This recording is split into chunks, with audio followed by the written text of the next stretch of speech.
Hello friends, today in this video I will show you how to fix Windows 11 not tethering.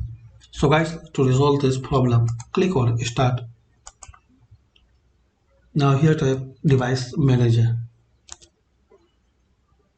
Open Device Manager.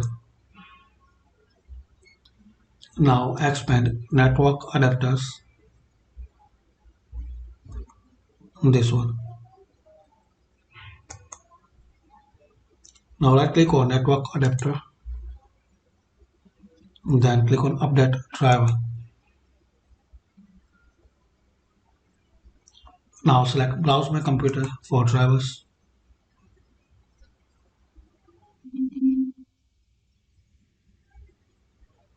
Now here select Let me pick from a list of available driver. Now here uncheck this Show Compatible Hardware. Now in this list find out Microsoft.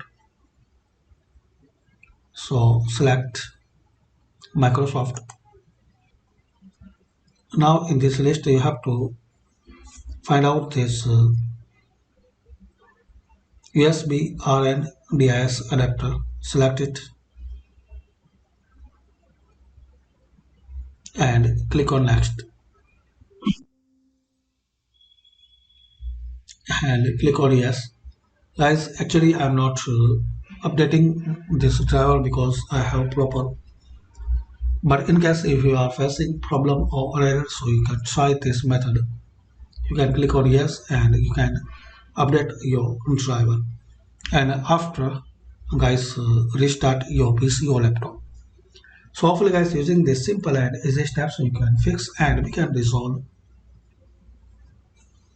Windows 11 not tethering problem in Windows PC or laptop. Thanks for watching. Please comment this video useful for you or not.